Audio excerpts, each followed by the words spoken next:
Մոհենջո-Դարոյի առեղծվածային ավերակները։ Քաբուլի կառավարիչ Բաբուրը 1526 թվականին ներխուժելով հյուսիսային Հնդկաստան, հիմնում է մեծ մողոլների պետությունը, որն իր հզորության գագաթնակետին հասավ Շահ Ջահանի օրոք։ Մեծ մողոլները ստեղծեցին արվեստի և ճարտարապետության մի ուրույն ոճ, որը հնդկական, պարսկական և կենտրոնական Ասիայի երկրների ոճերի սինթեզն էր։ Պակիստանում պահպանվել են հնդկապարսկական այդ ճարտարապետության ու արվեստի բազմաթիվ նմուշներ։ Սքանչելի հուշարձաններով հայտնի է Լախոր քաղաքը, այստեղ են Ջահանգիր դամբարանը, Նոր Ջահանի դամբարանը, Վազիր Խանի մզկիթը, շատ հուշարձաններ կան նաև Հնդկաստանի տարածքում։ Պակիստանի Սին գավառում, Ինդոս գետի ավազանում 1922 թվականին հայտնաբերվեցին հնագույն քաղաքակրթության մի կենտրոնի Մոհենջո-Դարո քաղաքի ավերակները։ Շուրջ 4000-ամյակ առաջ կառուցված այս քաղաքը ունեցել է լավ մշակված պլանավորում, իր ուղիղ և մինչև 10 մետր լայնությամբ փողոցներով։ Իսկ տները շատ հարմարավետ են եղել բնակության համար, ընդարձակ միջանցքներ, հյուրասենյակ, բակ, վերևի հարկերը տանող աստիճաններով, զուգարան և լողարան։ Աղյուսաշեն քաղաքակրթությունը Ինդոսի ավազանում զարգացել է բավականին մեծ չափով, որն ավելի մեծ է, քան Միջագետքի տարածքը, ուր նույն ժամանակներում էլ զարգացել է աղյուսաշեն ճարտարապետություն։ Այս ոչ շատ հյուրընկալ երկրում շատ սերունդներ են հաջորդել իրար և ձուլվել են։ Ժամանակակից գիտությանը լրիվ հայտնի չէ, թե ովքեր են եղել այդ քաղաքի բնակիչները, որտեղից են եկել և ինչու են անհետացել։ Անհայտ են Մոհենջո-Դարոյի քաղաքակրթության, ծաղկման և անկման պարագաները։ Մոհենջո-Դարոյում գործել է ջրամատակարարման բարդ համակարգ։ Գտնված են թրծած կավե սալիկների վրա արված գրություններ, որոնք դեռևս վերծանված չեն։ Բազմաթիվ գտածոներ վկայում են, որ քաղաքի բնակիչները կապ են ունեցել Միջագետքի, Հնդկաստանի հարավի, Իրանի և Միջին Ասիայի երկրների հետ։ Մոհենջո-Դարոյի մշակույթը տիպաբանական առումով նման է նախապատմական Էլամի, ինչպես նաև Մերձ Կասպյան մշակույթին։ Մոհենջո-Դարոյում բացված են մշակութային 7 հաջորդական շերտեր,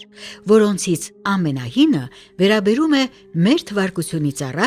3250 թվականին։ Միջին շերտը պարունակում է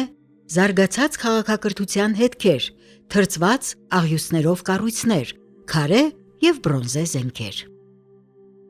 Գտնված են մերկ մարդկանց արձաններ և հիերոգլիֆային գրություններ։ Մոհենջո-Դարոյի ավերակները հազարամյակներ շարունակ լավ պահպանվել են հողի տակ, բայց երբ հայտնաբերվեցին, դրանց կործանման վտանգը մեծացավ։ Կործանված քաղաքի տարածքում ստորերկրյա ջրերի մակարդակը 8 մետրով ավելի ցածր է, քան կառույցի հիմքերը, սակայն երբ Պակիստանում կառուցվեց Սուկուր ջրամբարը, ստորերկրյա ջրերի մակարդակը 6,5 մետրով բարձրացավ։ Աղերով հագեցած ջրերը սկսեցին ներծծվել աղյուսե պատերի մեջ և այնուհետև գոլորշիանալով աղը թողեցին աղյուսներում, իսկ բյուրեղացող աղը քայքայում է աղյուսը։ Բացի դա, Ինդոս գետը հաճախ է փոխում իր հունը և նույնպես կարող է ավերակների կործանման պատճառ դառնալ, ինչպես եղել է հեռավոր անցյալում, երբ դեռևս քաղաքը ծաղկում էր։ Թե ինչու և ինչպես է կործանվել Մոհենջո-Դարոն, հայտնի չէ։ Ոմանք ենթադրում են, թե այդ տարածքը զոհ է գնացել Ինդոս գետի վարարումներին,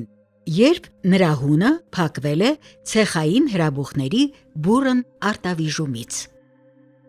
Ըստ մի այլ կարծիքի, այդ վայրերը խոր ձևափոխումների են ենթարկվել երկրակեղևի դարավոր տատանումների հետևանքով, երբ տեղանքը իջել է կամ բարձրացել։